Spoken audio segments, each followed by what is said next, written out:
Welcome to Keith and the Girl. I'm Keith Malley. I'm Hamda. Today's guest, well, you love her. I'll tell you that. I see it on feedback. I see it on the forums.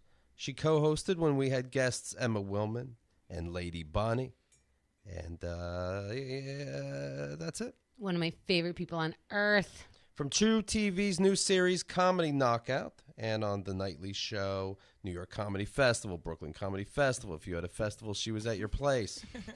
Kerry Coddett, how you doing? Hi, guys. I'm great. How are you? I'm well, thank you. I, of course, follow your Facebook, your Twitter, your diary, etc. You have been so busy. Do you sleep? I try. I don't sleep well. You don't do any of the drugs that keep you up, but you do the work that keeps you up. Yeah. Yeah. Yep. You smoke weed every day. Every day. And it doesn't slow you down. Oh, no, I'm sure it slows me down. Okay. I'm sure. I'm sure I could be way more productive if I didn't smoke weed. Do you ever bring it on a plane? Yes. What's the secret? I travel. I have actually just recently stopped doing that because I usually put it in my checked bags because I don't want it on my person. Right. And that's usually fine. But the last time I flew, TSA left slips in there saying they checked my bag. I didn't really take that much back. It was like a little clip that was actually accidentally in my bag. But I knew they saw it. And they just wanted to be like, I see you. Right. Be careful. See, I've had that too. I've had that too where they're like, we checked your bag. And I'm like, well, is that all you're going to say? Because I know that there were, a bunch of rolled up stuff that could not be mistaken for other things, And, word. And so I'm like, if you checked my bag and that's all you have to say, then I'm going to keep doing this. You're crazy, and you're going to run out of chances. I'm not trying to be locked up abroad. Right. That's that privilege people are talking about, right? Well, I also have the privilege now of having a medical marijuana license. So I'm a little bit more lax about it because technically I'm allowed to have it. Why don't you have one of those, Kerry? Because I don't have a condition.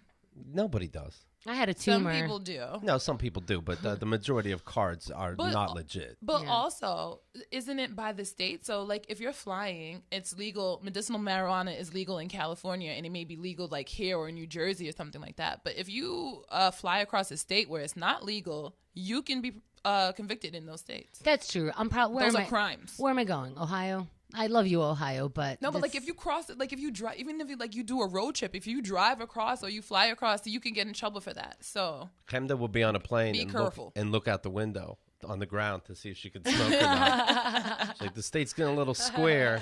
I don't think I have a license for that. Kerry wrote on her Facebook, L.A. wanted me to stay so badly. Oh God. That the TSA agent called the cops on me and caused me to miss my flight. Why were the cops called, you ask? Because I'm dark-skinned with a big afro. Apparently, that's illegal. What happened? That story is so funny because literally the next day I came back, the immigration ban happened. And I was like, yo, apparently there's worse things that could have happened to me at this airport. My story now seems so insignificant.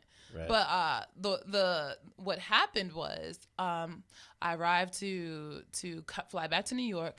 The TSA line was super duper long, like abnormally long.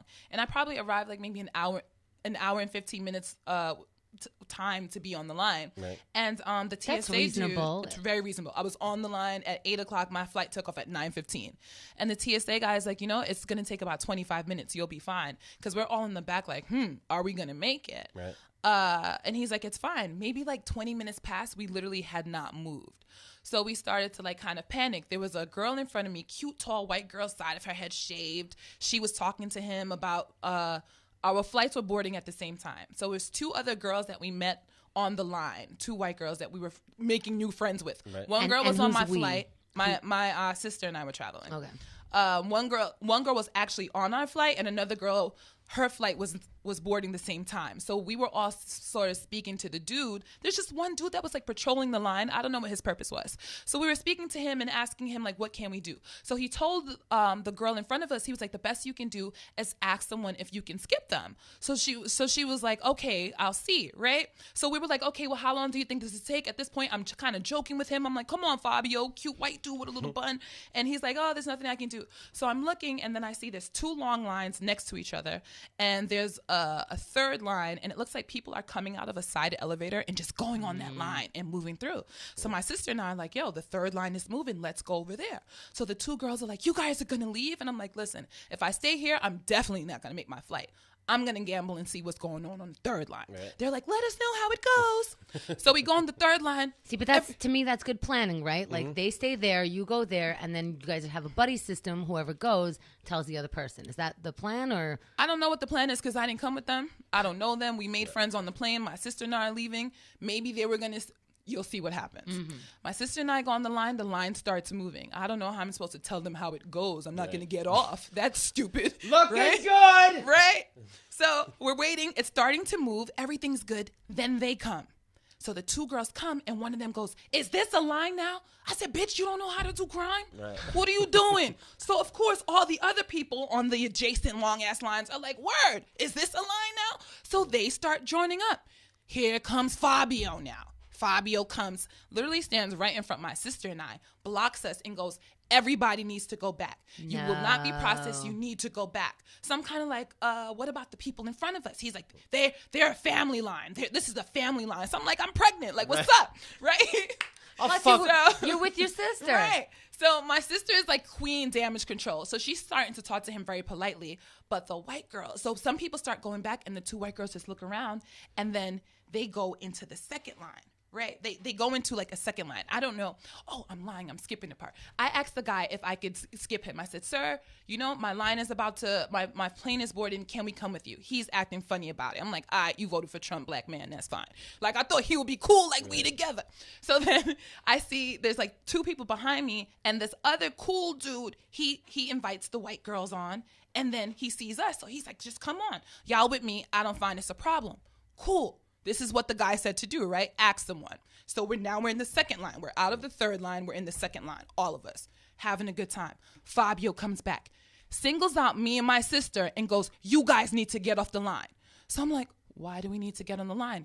You told us that we had to ask. This guy's cool. The white girls are now just sitting there, like, just silent. It sounds so extra. So the guy is like, you guys need to get off. So I'm just like, you told us to ask. What's the big deal? This guy's cool. The dude is like, we're cool. He's like, well, you didn't ask everybody. I'm like, sir, you want me to ask everyone in the whole line? Don't you think that's absurd? And he's like, if you don't leave, I'm going to call the cops. So I'm like, what? And I wanted to be like, are we the only ones? You were literally talking to shaved head girl for such a long time. She stands out more than me. Right. How is it that we're the ones that are getting singled out? They sat there. They didn't say anything, which is cool. I probably would have done the same thing too. Like I said, we don't know each other. We're all trying to catch our plane. But then he's like, you two need to come off. So I'm like, nah, I'm not going nowhere. You just told us we should do this. This is cool. Now you're creating a scene. So now everyone on the line is, would you just get off? Now literally all of these 100 people start freaking the fuck out. Everything was cool. He starts freaking out. He brings the cop. The line starts moving at this point, right? So the cop is blocking us and it's like, you guys need to get off. I'm like, the whole issue is we want to catch our plane. If you were not standing here with us having this conversation, we would be done right now. We would be done. He's like, I'm here to conduct an investigation. You guys need to come off. People are acting crazy. I missed my flight. The two girls just creep on. They're still with the original black dude. They're like, peace out, sayonara. They get on the plane. It was just such a fiasco. But it's just like a thing where it's just like, there's certain things. I was in LA for like 5 days. I went to a cool party a couple nights before. It was a dope Comedy Central party. People are smoking weed. I'm in a cipher of a group of 5 white people standing up smoking weed. They're like, do you want it? Do you want it next? I'm like, oh, word. This is LA. You could smoke weed here. Literally, I go in the corner. I sit by myself because I'm stingy. I don't like to share. I'm not going to admit. Right. So I'm just rolling up. Literally, I start to smoke and the 2 bouncers come up to me and like, you need to put that out right now. Right now. And I was like, oh my God, what just happened? And then my friend was like, you can't do what everybody else is doing. And that's like, it's not even a racial thing. It's just that it's very easy for me to be the angry black girl. I stand out. I'm dark skinned, big lips. I have a loud mouth. I'm laughing. I have big hair. I can't move the same way everyone else moves. These people right here were just smoking 2 seconds ago. No one said anything. I'm sitting here. Now I'm the criminal. You know what I mean? So it's just the same thing with the TSA thing. We all did the same thing. You told us to ask. We all asked. This dude said it was cool, but now you're calling the cops on me and my sister. When you see these 2 girls here too, call it on all of us then. Fair is fair, but why is it us? And then the more we try to express our point, the worse we look. You see, like, I'm expressing myself now. This looks like a scene. We obviously look bad. The cops are called. Like, come on, that's crazy. Yeah, as soon as you say anything, it's why you mad. Yeah, no, just calm down. Just calm down. I'm erratic. I'm large. I'm an actress. I'm theatrical. So I have to force myself to be super, super calm because I don't want to be perceived as a threat.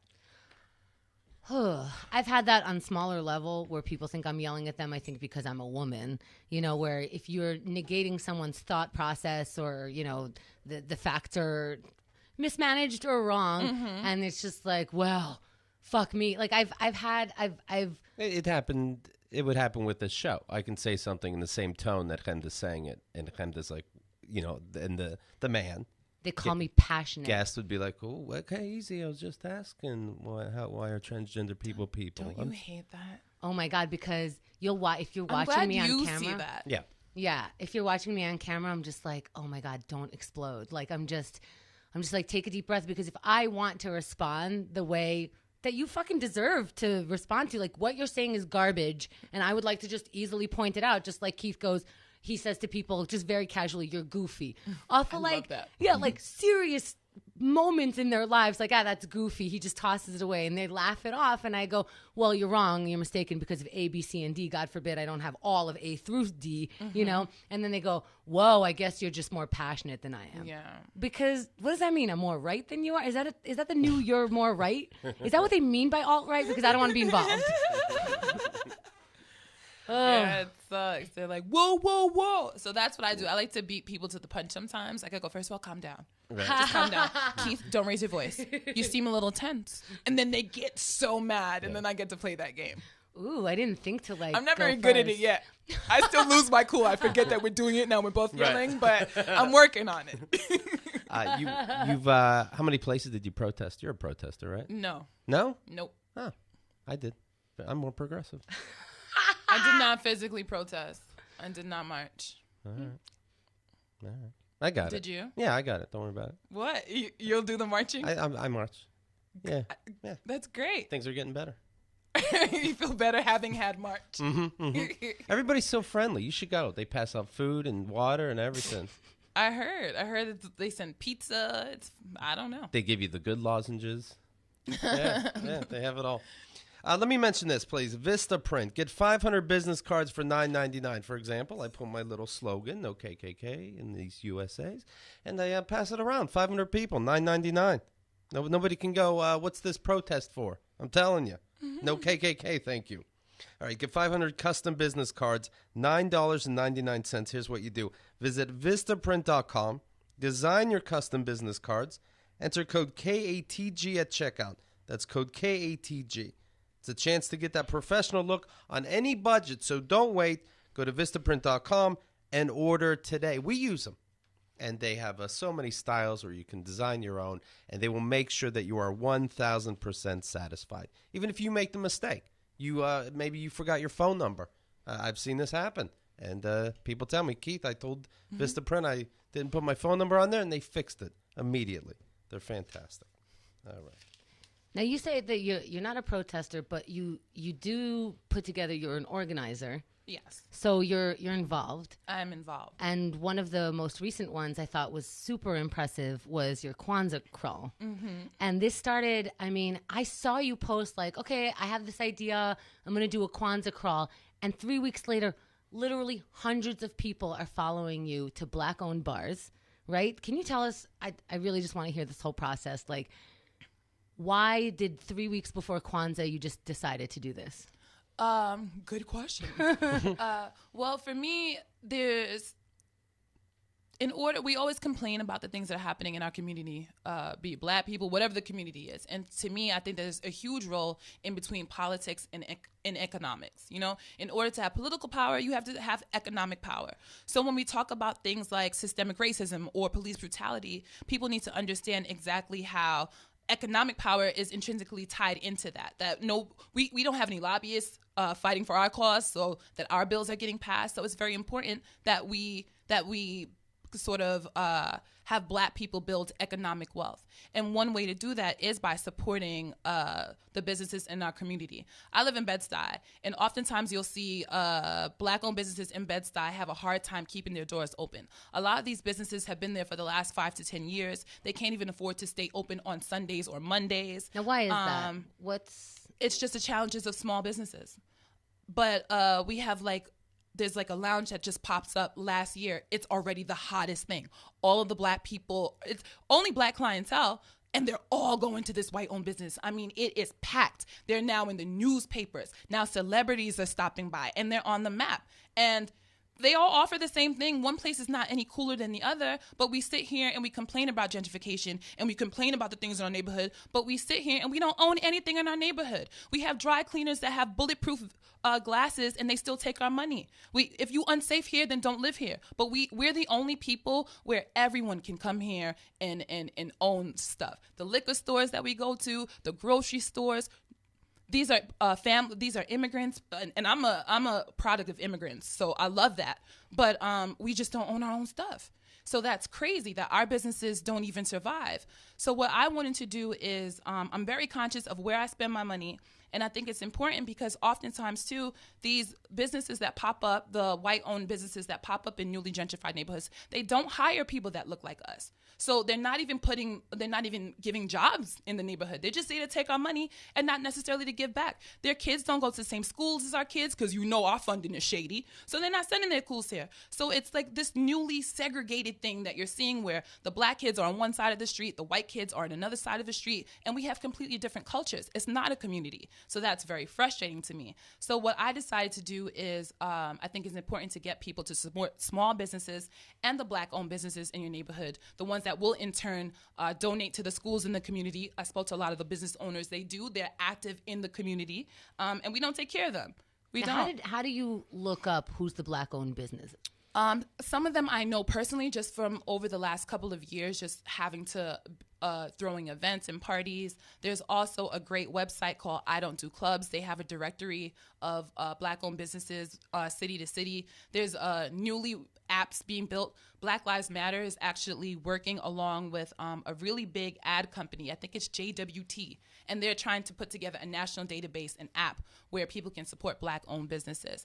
And it's an important thing to do because you don't have to tell white people to support white businesses. You put your money in and it just happens. And right. So it's just we need to do it just so that we can survive out here, really. So what I did for Kwanzaa Crawl was I didn't celebrate Kwanzaa. I grew up like most Black Americans and probably Americans kind of like, ugh, that's a funny name. What is that? And we sort of laughed at it. But when I did the research. Meanwhile, we should be laughing at Hanukkah. No one can agree how to spell it. I know. It's a C. It's an H.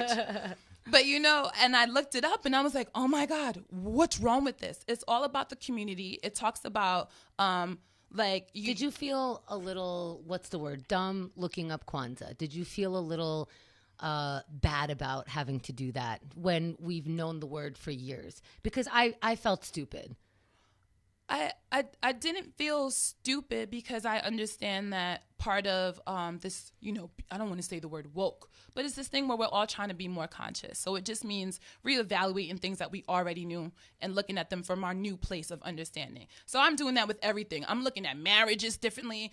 My grandfather just died. I'm now looking at funerals differently. Like, this is a racket. Like, it doesn't have to be this way. So I'm constantly reevaluating things that I've known all my life, but now I'm a grown woman and I know a little bit more. You know what's helped me with that, honestly? Weed. And I'll tell you why, because I know that I bring up weed as it helps everything in my life. It opens up that third eye. It does, because not only... That red third eye. It might be sleepy.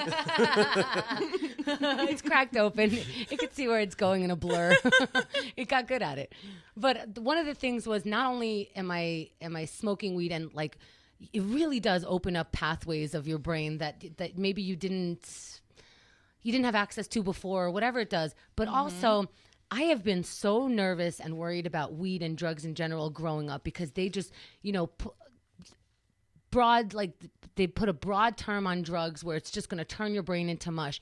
And I've done so much on weed. I've produced shows. I've recently won a poker championship on it. All the stuff that they were telling me that weed would destroy my life start to finish. It's the gateway drug. Once you start it, nothing else will be good in your life. Just the fact that they lied about that I find out that they only used it to incriminate black people and hippies, that they literally used it just to jail people when they know it opens your mind and does all these things. From now on, I have to question everything, because the government, the people who basically run my life or have been running my life, were telling, like my parents, all authorities were telling me this is bad for me. And then I smoke it and I see it's not bad for me. And you smoked it too. So you must know some of the benefits of it. And you're still telling me this? Fuck you. I'm questioning everything you're telling me from now on.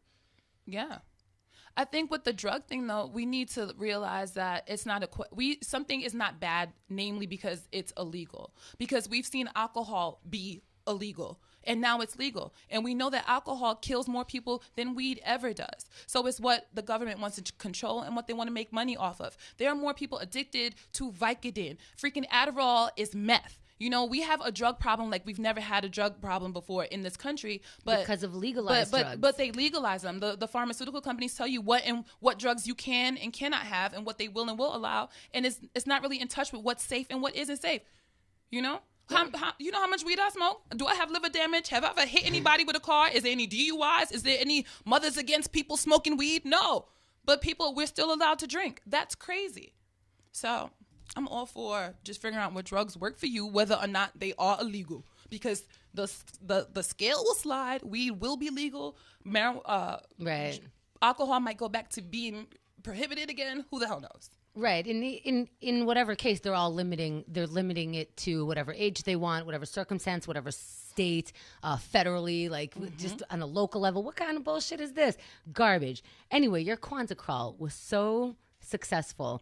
You had 16, 17 bars? How many bars? Right. I had 17 bars. At first it was 16, but one more came on at the end. So essentially, people are like, it's like SantaCon, but for black people. Oh, we hate SantaCon. It's only like SantaCon in that it's a bar crawl, that it's like drink. Come out and drink. However, it's more than that. And tying it into Kwanzaa helped make it more than that, because it made Kwanzaa cool again. We didn't know what the hell Kwanzaa was. So it was nice to kind of reintroduce it to people. And it was the love was so amazing. The vibe, I have goosebumps just mentioning it. The vibe was crazy. Everybody came out to support. Nobody complained. We knew that it was going to be long lines and a little bit of a wait, and we were just all there having a good time. We had 16 team leaders, and we had people leading their group from place to place. So it was like a guided tour. It wasn't people willy-nilly in the street. I had bullhorns with pre-program music. So the music would be blaring like unity music and like, say it loud. And we went through the streets. But what was the coolest part about Kwanzaa Crawl, and then I'll stop talking about it, is that we contacted the police to let them know that it was happening.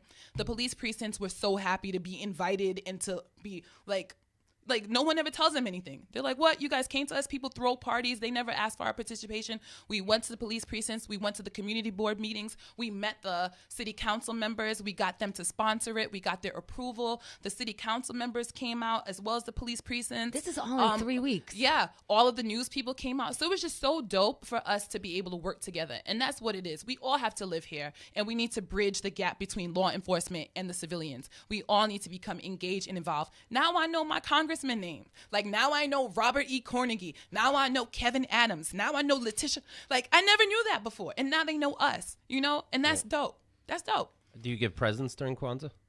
You do give presents during Kwanzaa. You make them. You can make them, or it just has to be thoughtful. I wasn't even properly, I'm going to be honest, I wasn't even properly able to celebrate it because I was planning Kwanzaa Crawl. So I didn't even have time, but my sister and I did our own thing with it. There's candles that you light on every day, but yeah. I noticed that some people in the group were holding brown bags. Were you having gift bags at this thing?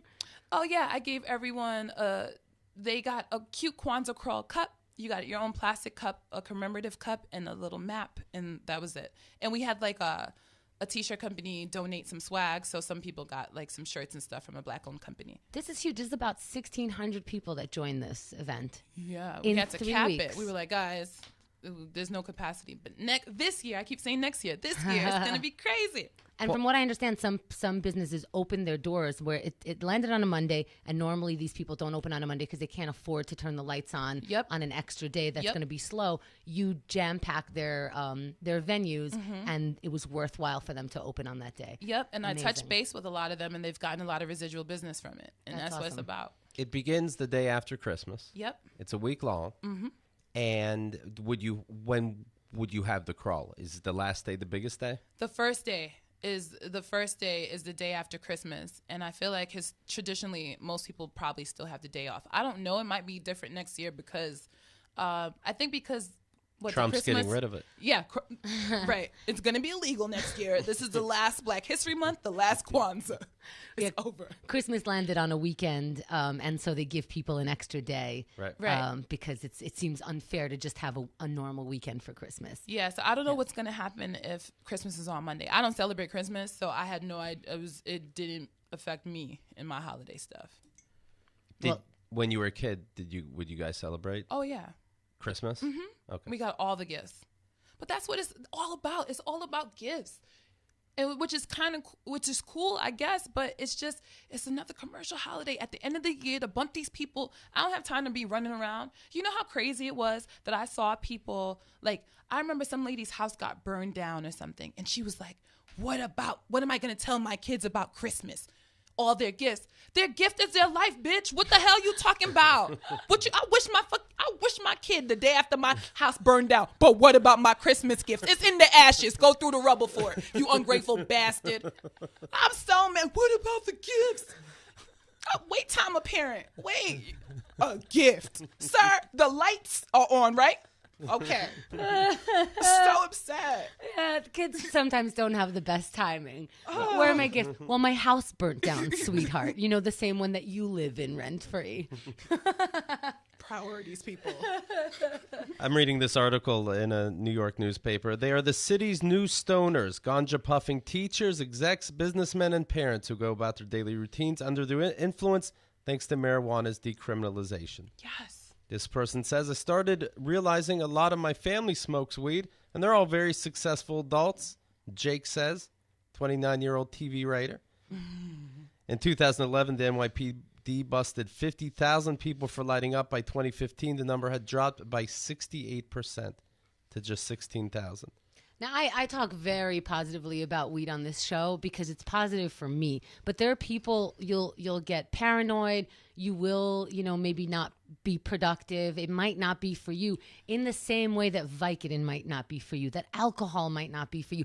AA is full of people, and there are meetings every hour on the hour in New York and around the clock. So this might not be the thing for you. But if it is, do it.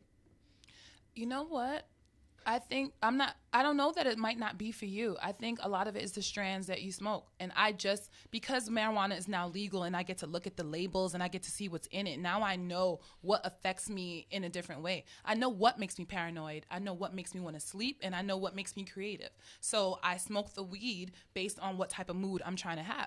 I used to smoke indica all the time and wonder why I was stuck. I feel so sluggish. I can't move. What is happening? For those who don't know, indica is in the couch, so you feel too mellow, and exactly, and you faded into the couch. Yeah, so now I smoke that if I'm right before bed, because I have a lot of thoughts that keep me up, things that are anxiety. But when I'm trying to get up, I smoke sativa. I'm able to write. I'm able to talk. So experiment before you write it off completely is what I'm saying. And now we like you're saying, we can talk about it. Before it was, did you have the SpongeBob? You don't know what you're doing. It's still, because it's illegal on a federal level. I'm still not 100% certain that I'm getting the kind that the labeled name, because people are still growing and hiding and nervous that their whole production will just be shut down by the feds because they could just swoop in. So there's still not that scientific, down to the whatever milligram that other drugs, that legal drugs get to have. So you're still kind of experimenting. But yes, it is a lot better. You know what legal drugs have? You know what they tell you they have? That's true. Remember, stay woke. Question everything. They're not putting all the stuff on. We don't know what people are doing. It's crazy. I just read a report about the lead. This is so random. But the lead levels in the school in the Bronx is 10 times higher than in Flint, Michigan. And this whole time we're like, oh, that's a Flint problem. And we're sitting here drinking, taking it for granted because we live in New York. They care about us in New York, you know? So I don't believe any. Right, like we're a big city, so we probably have all the things. Right. And we just assume that that's the truth. Yeah. I do Question assume everything. that. Yeah. Melissa is a 30-something downtown mom, and she says it's cool to light up on play dates. One time, a friend of ours smoked and then let our 4-year-olds paint my daughter's play table with non-toxic paint. Pot lets me be more creative and more in tune to my kids. It dumbs you down to their level. And then You don't smoke? Gaga goo goo makes sense on occasion. Only when I'm around children. He smokes when it's time to do drugs. It's very interesting. Like, he'll make the decision like, all right, I'm already drinking. Today's a drug day. So he very much treats it like, I'm going to get fucked up. And I think, it's interesting because I feel like it always hits you like that because you're usually doing another drug with it, like alcohol or mushrooms or something like that. And I don't think that you can get the really mellow, other vibe of it. Right. Plus, always got to be moving and shaking. You never know what's coming up next, Yeah. So I don't need that in the couch. I got in a car accident the other day. I was high, but it wasn't my fault. And I'll tell you Were you driving? why. I was. That's the whole. Was the other car at all? No. But hear me out. But this guy, he T-boned me. Like, I was coming through the light, and he didn't wait for it to stop, and I was still coming through the intersection, and he hit me, and it was raining. That's so And scary. I just braced myself for, like, the worst thing that happened. And his car connected right into my passenger side. Nobody was in there. And then he gets out of the car and he looks at it. I know he's wrong. And it already happened. And I'm just happy. I'm just sitting there. I'm very calm. Like, I didn't even react. Then he comes out and he comes to the window and he starts banging on it. And he's like, you stupid bitch, blah, blah, blah. And I roll down the window and go, let's just pull over, sir. And then I roll back up the window. So we pull over. So we're not in the intersection. I get out. I look at my car. I'm like, oh, it's fine. My car is cool. Whoa. So, yeah, miraculously. So no dent, no. Yeah. No, it's a little bit of a dent, but it's barely noticeable. Even your car was high. So Yeah, whatever. I know. Yeah, my car was high, so I get back in the car, and I call the cops. So we're just waiting on them. So I'm just sitting there very calmly, and this guy is losing his shit. He's coming out, and because I won't give him the satisfaction. So he's like, "You fucking bitch!" He's cursing at me, and I'm like, "Sir, it already happened." I roll back up the window, and I'm just sitting there, and he's losing it. And then I call my sister later on because it was near the house, so she comes by, and she's like, you seem really calm. I'm like, it's in the past. I'm happy nobody was hurt. I'm happy the damage wasn't worse. I don't know why my reaction, what he wants me to do. Yeah. I don't know what good us arguing would do, sir. I'm not trying to shoot you or have you shoot me. I'm not into the road rage thing. I'm just going to sit here very calmly. And I know that if I was sober, I would have been so much more emotional. I wouldn't have been level-headed. But because I'm just like very zen-like, I'm like, it could have been worse. The cops are going to come. Why would I argue with this man? I have been like that. I've been like on the edge. I'm just like, everything is just so unjust. It's just all like, I don't understand. Why do I even bother? I'm smoking. And what were you upset about? Let's just wait for a minute. Let's just hold on. And I know that we're supposed to maintain anger right now with this Trump garbage, but it doesn't help me to be on the edge constantly because then I can't make decisions moving forward. So sometimes I just smoke to take the edge off, and then I'm just like, oh yeah, this person's just mad, or I can do this if I just take this like half step, and then I'll take the step. Now they don't test for THC, of course, but does part of you ever say, fuck, of course I'm high, and will a cop know? I mean, what they gonna do? I'm gonna go to jail for a night, come out, and pay a fine? I'd rather not. I'm not. I mean, but at that point, I'm aware of the consequences for the things that I do. So I will try to not look high. I guess when the cop came, and I didn't freshly smoke, but I wasn't fully sober. So I guess if they wanted to test me, but I'm a really good high. The problem with testing is you're testing THC, which stays in your system for 30 days. Yeah. So even if she was high a week ago, it would come up the same as if she's high now. So that's the problem. And that's what they're doing, by the way, in police reports, like, a driver accident, and he showed signs of alcohol in the blood and also THC in the blood. And they just show it like, oh, this person must have been high. But he could have been high 2 weeks ago. And now they're putting it on just like drunk driving, weed driving. Yeah. And they're sort of clumping it together like, see, it's just as dangerous. And it's like, you know what? I don't think everybody should be smoking while they're high. I think, especially if you're a novice. Driving while you're high. And in general. She said smoking while you're high. She's high now. But yeah, so I think, Yeah, don't try this at home, kids. I don't endorse any of this. Yeah. I live a crazy life. Yeah, I don't know that I would be like, hey, smoke and drive, like that you'll be so calm, it's okay that you'll get into an accident. That's not the PSA we're pushing today. But they are, like, again, question everything. When you read about, like, accidents happening because people are high, they're not saying because people are high. They're saying because there's THC in the blood, and they're trying to manipulate the truth in going, like, see, we let people smoke, and now look at all the damage it's done. So just be careful about the wording that you're reading. I haven't actually never read I've never read anything about, like, people driving high. Never seen that. That's the thing. They won't say they're driving high because they can't tell. There's no way to do it. They'll just say DUI, driving under the influence, instead of DWI, which is driving while intoxicated. But they'll also say there was THC in the blood, and that's not your high now. That's not right. Yeah. I'm picturing seeing this crash in slow motion. So was she. Up. I know. Let me mention this. Movement watches, MVMT watches. Because you're going to need to know the actual time if you're getting high. You know about fashion, Kerry. You know this kind of stuff. Let me show you how cool this is. First of all, it comes in just a hip box. And I take out my watch. Look how nice, sexy, minimalist look, right?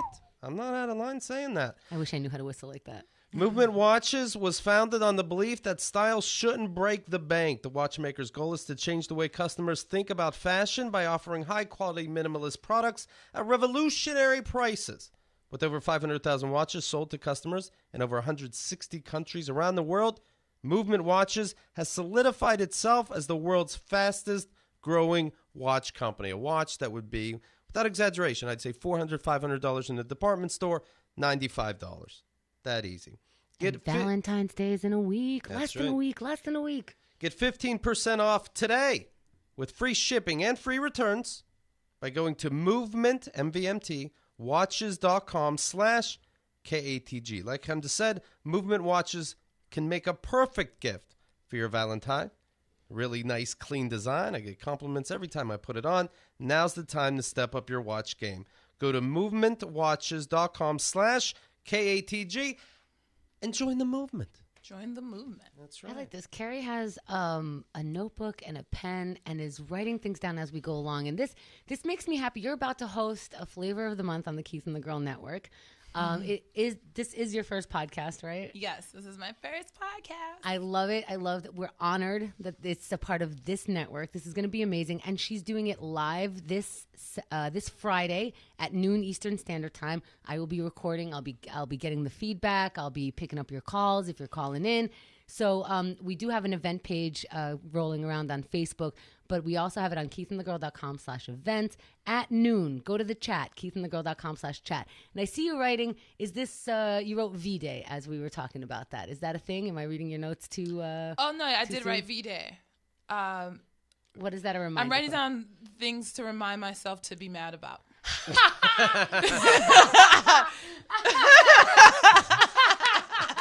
Sorry. Kerry's show would be called Call You In. Call You In is a podcast delivered by Kerry Coddett that offers an unfiltered, hilarious, and sometimes irreverent perspective of current events and hot-button social issues. In each episode, Kerry and her guests will sound off on the people who deserve to be called in to the principal's office for their behavior. Has a coworker said something offensive? Did your best friend do something shady and you don't know how to confront her? Email callyouin@gmail.com and ask Kerry for advice on how to call them in. Or if you've ever had to tell someone off and you want to share the story with us, send us an email or give us a call. The phone number, of course, 646-502-8682. Let's make the world an honest place, one call in at a time. Now, of course, if you're sending an email, send it now so we have it before the live episode. And I assume you're cool with people remaining anonymous should they wish to remain anonymous. Yeah. Just say it in your email. Otherwise, we're probably going to say your first name only. Unless you want to say your first and last name. That's up to you. And my wife did. By the way, when we talk about drugs, what should there be a limit on things being legal? I just saw a video of a guy smoking crack, puts a lighter into his puts the pipe into his pocket, sets his whole body on fire. He doesn't realize it. People are like, "Hey, are you okay?" And he just he's so out of it, he's burning. But do you know how many people have slept with a cigarette in their mouth and have lit their apartment buildings on fire? I find a difference. The thing is every time something happens with the drugs, it's not always necessarily the drug part that should be illegal. It's the stuff around it. We should make those people illegal.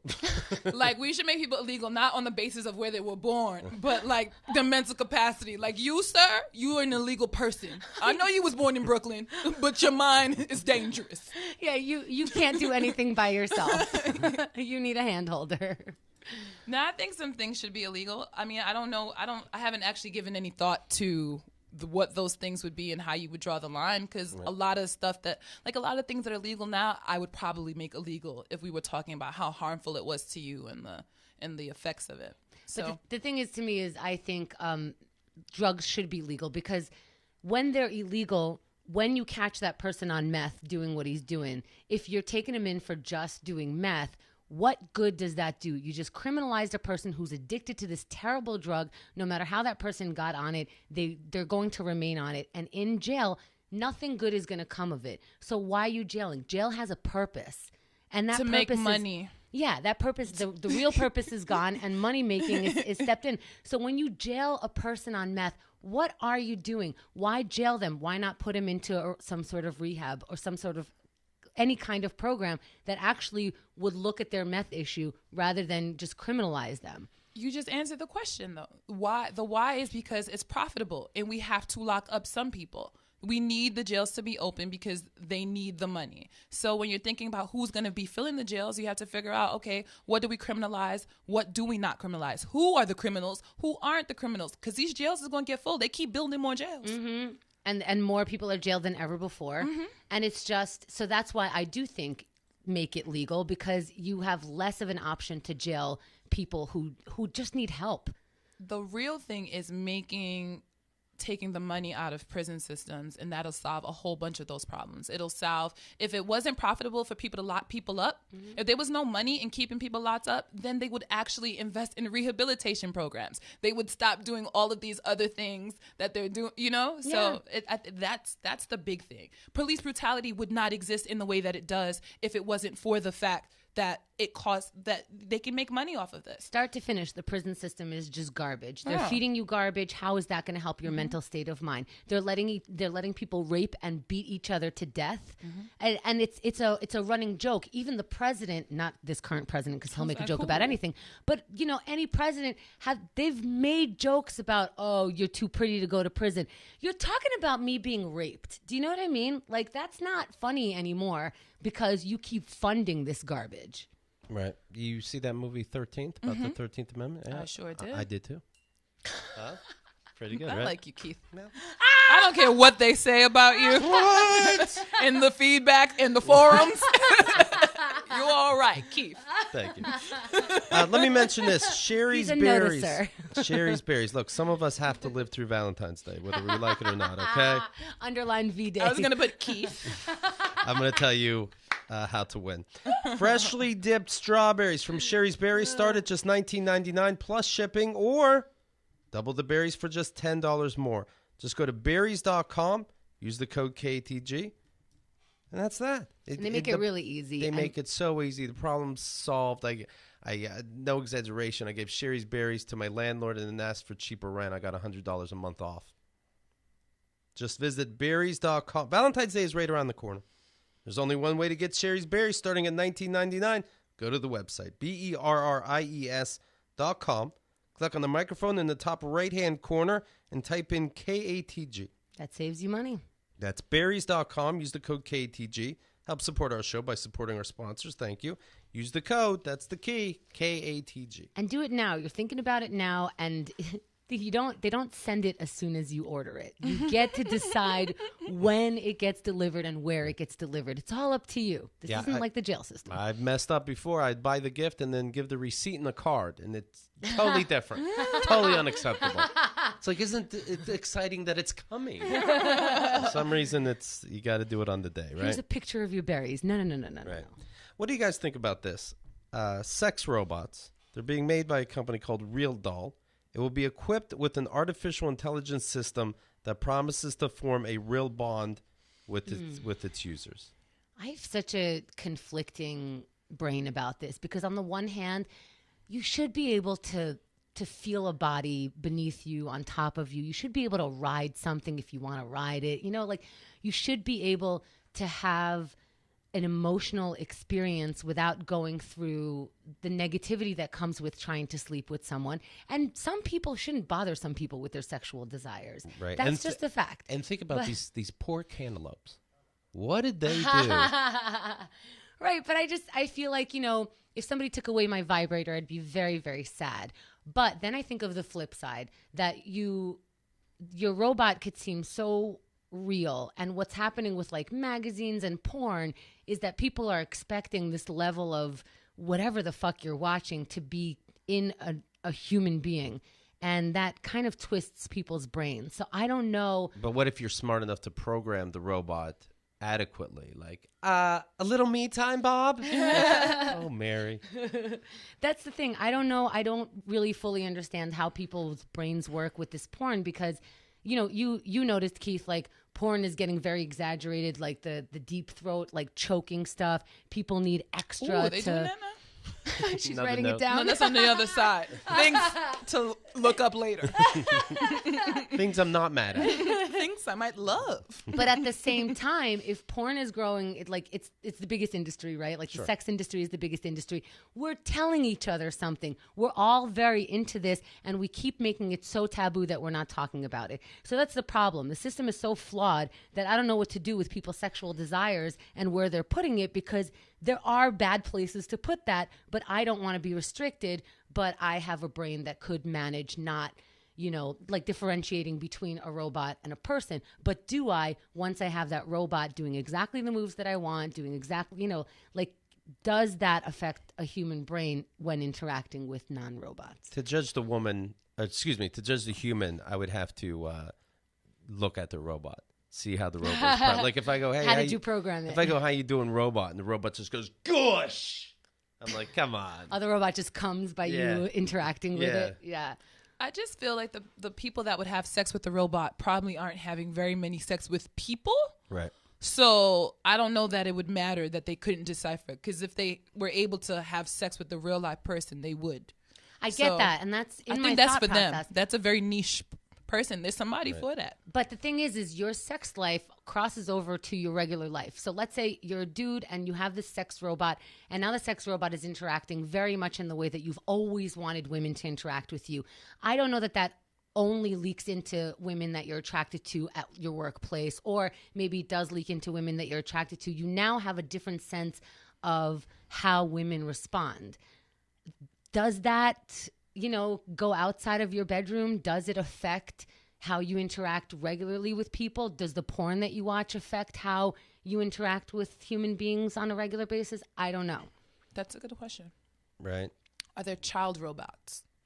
And is that good? Because leave my child alone, go have sex with the Yeah, you robot. better go get you one of them robot motherfuckers. You better go away. I don't know. Like, you know, what are we telling pedophiles if they're dating someone that always looks younger? Is that a positive thing because you went around your disease and are having consensual sex with adults, even though there is a mind fuck there? And we don't know enough about people's minds to just be judging left and right on our pop psyche 101, knowledge of people's brains. I think this one's a really tough one. Of course it would affect you. It's not a tough one. Don't do it. For example, I was at a restaurant the other day and this old person was choking. And I didn't realize it because I'm like, no, they have to make the sound. then I'll help save $10,000, by the way, is the cost of one of these robots. And that's the thing. Are only people who could spend $10,000 going to get this? And where are their brains already with buying sex for $10,000? I don't know. Again, I'm judging now. Why not spend $10,000 on sex? Sex is important. Each will be outfitted with the California company's Harmony AI app. It'll start rolling out April 15th. They say we are developing the Harmony AI system to add a new layer to the relationship people can have with a real doll. This is CEO Matt McCreep. Many of our clients... Is his name McCreep? No. Okay. Because that's not fair. Many of our clients rely on their imaginations to a great degree to impose imagined personalities on their dolls. With the Harmony AI, they will be able to actually create these personalities instead of having to imagine them. Owners will be able to talk with the dolls, which will, in turn, learn about them through its AI system and definitely not get angry and kill them. Well, this is also very much one way. You're not learning how to relate to someone. It's only learning how to relate to you. Yeah, I don't like that because I think that's a shortcut. If you want to be around somebody that you program, have a kid like everybody else. Right. Fuck them up like everybody else. Put the fucking work in and you do the hard wiring on that shit. But don't fuck them. Don't fuck them. I want you to wake up one morning and the robot ate all the toilet paper, and then you're like, oh, okay, I got to learn. What if you put it on the roll like the opposite of how you like it and you just keep getting pissed? What if you forget to charge the robot and you come home really horny one day and the robot's there and it's not able to work, and now what? Now you got to rape somebody. And now we have now you've created a rape scenario. You see what I mean? So the whole thing, like, what are you going to do? You come home, the robot that you programmed and you spent $10,000 to be able to be awake is who's now what are we going to do? Somebody's going to have to pay for that. You got to fuck the batteries or something. Crazy. The scope of conversations possible with the AI is quite diverse. Yeah, I'm sure the conversations that come out of this are going to be great. And not limited to sexual subject matter. That's the thing. So when you talk to sex workers, a lot of times they talk about how they spend the majority of their time talking to these people because they're so lonely. Yep. Users can configure... And those are one-way conversations, too. It's not like, so now these immigrants are taking jobs away from our hard-working sex workers. Users can configure their dolls with personality traits, including kind, sexual, naive, or brainy. Naive? Yeah, right? No. What does that look like? I imagine that's a lot of giggling. You're like, no, honey, robot, I was at work for 20 hours today. You work hard. Why didn't they put submissive, though? Isn't that one of the... Is that implied? Right. Or do they feel like that might be... That's interesting. Submissive rather than... naive rather than submissive. I think although it's not necessarily interchangeable, it is in that same... Right. Huh. Because I would want to submissive. I think that's the whole thing. I mean, don't be fighting me. $10,000. Right? I programmed you to not have mouth. Right. Don't talk back. See, I would want a dom because it's like, I bought this, you do the work. All right, but if you did, what would the robot look like and what would you program them to do? It's weird. It looks just like my ex-wife. I thought he was going to say it looks just like me. I was going to... See, that's another thing. Go fuck yourself. Okay. I assume there's removable heads. So that's the thing. I would hope that I could do different looks on this robot, because if I'm just gonna fuck one person, I'm gonna stay married. Right. No, I would get a two-sided robot where it's like a guy on the back and a woman on the other side, depending on who I want to, with attachments. Yep. Mm-hmm. Yeah. Oh, I like your thinking. I'd make it so it has a headache once in a while. It feels so realistic. This way you're not confused in the outside world. Right. Yeah. We put up the poll. We're going to do a show with Andrea on our network. So what should the show be called? That's the hardest part, right? The title. So we put up some suggestions on our forums. You could take a look right now, and I'll tell you what's ahead. Now, you could still vote for this. And, of course, Andrea Allen is our new associate producer. Mm-hmm. At 27% of the votes, we have the weekly ass prod. At 20% of the votes, that's the show with Andrea. And at 47% so far, your winner is, and this is my throwaway, and it seems to have took, Danny's Dead featuring Andrea. So we'll see. That is so funny to me. And I didn't consider that a real, like you said, we're just throwing that in. It sounded fun. But so far that's winning. And if you don't agree with this, it's time for you to vote. I want to vote. Yeah. I like That's the Show with Andrea. Mm-hmm. Now do you know the back history of that? Our last associate producer, Danny Hatch, had That's the Show with Danny. So it's an extra fuck you. Oh, but it was That's the Show with Andrea. I didn't listen to that one. I listened to a lot of those, but I didn't listen to that one. Sorry, Danny. All right, let me mention this. If you want to see what Kerry's up to, and you do, go to kerrycoddett.com.